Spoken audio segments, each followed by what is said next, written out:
안녕하세요 여러분. 오늘도 내 몸을 내가 돌보는 시간 아람이모의 건강 클래스에 찾아오신 걸 진심으로 환영합니다. 이 영상을 클릭하셨다는 건 아마도 무릎이 조금 불편하거나 혹은 사랑하는 부모님과 가족의 무릎 건강을 챙기고 싶으신 마음이겠죠. 오늘 아람이모는 무릎이라는 소중한 관절에 대해 함께 이야기 나누고 생활 속에서 실천할 수 있는 작고 확실한 건강 루틴을 알려드릴게요. 무릎은 우리가 하루에도 수없이 사용하는 관절입니다. 일어나고 걷고 앉고 계단을 오르내릴 때 심지어 가만히 앉아있을 때조차도 무릎은 우리 몸을 지탱하며 고생하고 있어요. 그런데 정작 우리는 그 고마움을 잊고 살아가죠. 나이가 들면 원래 무릎이 아픈 거지 뭐하고 넘기기엔 무릎 건강은 삶의 질과 직결되는 중요한 요소입니다. 통증이 시작되면 걷는 것이 어려워지고 활동량이 줄어들고 이는 곧 다른 건강 문제로 이어지게 됩니다. 특히 50대 이후부터는 퇴행성 변화가 본격화되며 연골이 마모되기 시작합니다.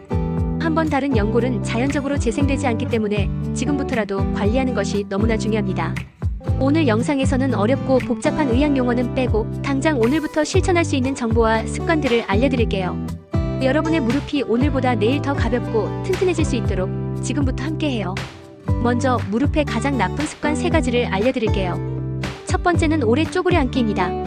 한국인의 생활 습관상 쪼그려 앉는 자세는 흔하지만 이 자세는 무릎 관절 사이의 연골을 압박하며 빠르게 마모시킵니다.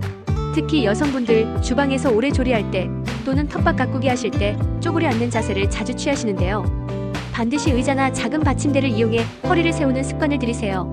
두 번째는 장시간 무릎을 90도 굽힌 자세입니다. 우리가 흔히 앉아있는 자세죠. 식탁에 앉아 식사하거나 책상 앞에서 컴퓨터를 오래 할 때, 운전할 때도 이 자세가 지속되면 무릎 주위 혈액순환이 나빠지고 관절에게 순환도 떨어져 연골의 영양 공급이 줄어듭니다. 30분마다 일어나서 1분만이라도 움직여주세요. 작은 변화가 큰 차이를 만듭니다. 세 번째는 계단 내려가기입니다. 많은 분들이 계단 오르내리기를 운동이라 생각하고 일부러 실천하시는데요. 주의가 필요합니다. 서울대학교 병원 연구팀의 발표에 따르면 계단을 오를 때는 체중의 약 2.6배가 무릎에 실리지만 계단을 내려갈 때는 무려 4배 이상이 실린다고 합니다.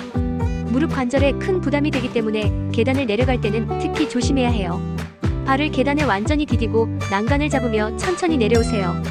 무릎은 속도를 내는 운동기구가 아니라 보호해야 할 관절이라는 사실을 기억해주세요. 이제 여러분이 집에서 따라할 수 있는 간단한 스트레칭 2가지를 알려드릴게요. 첫 번째는 의자 무릎 펴기 운동입니다.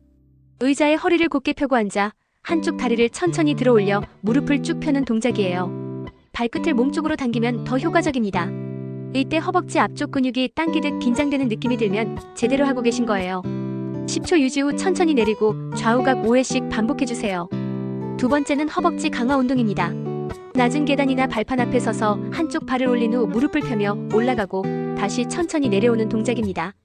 이 운동은 무릎을 직접 자극하지 않으면서도 허벅지 근육을 단련시켜 무릎이 받는 하중을 분산시켜주는 효과가 있어요. 무릎은 근육의 보호 없이는 절대로 오랫동안 건강할 수 없습니다.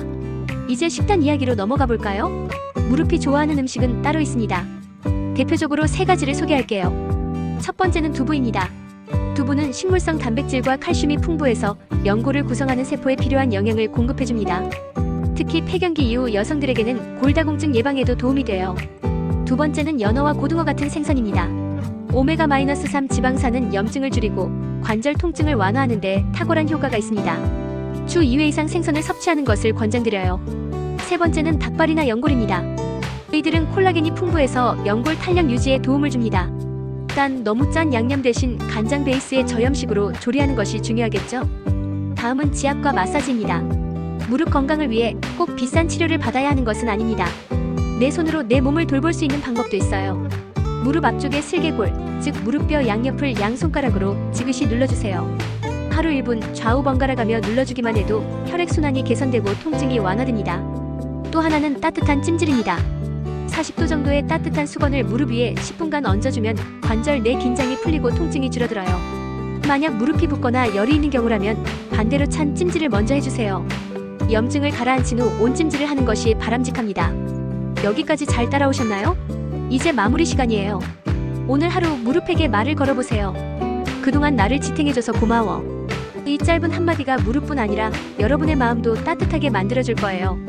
무릎이 건강해지면 걷는 것이 가벼워지고 걷는 것이 즐거워지면 삶 전체가 훨씬 활기차게 변합니다. 그래서 무릎 관리는 단순한 신체 관리가 아닌 삶의 질을 지키는 자기 돌봄이라고 말하고 싶어요. 영상에서 보신 내용을 간단히 정리해드릴게요. 무릎 건강을 위해서는 쪼그려 앉는 습관을 줄이고 30분에 한 번은 자리에서 일어나 몸을 움직이며 계단을 오를 때보다 내려갈 때 더 조심해야 해요. 의자에서 무릎을 펴는 스트레칭과 허벅지 근육을 강화하는 운동은 매일 3분씩이라도 꾸준히 실천해보세요.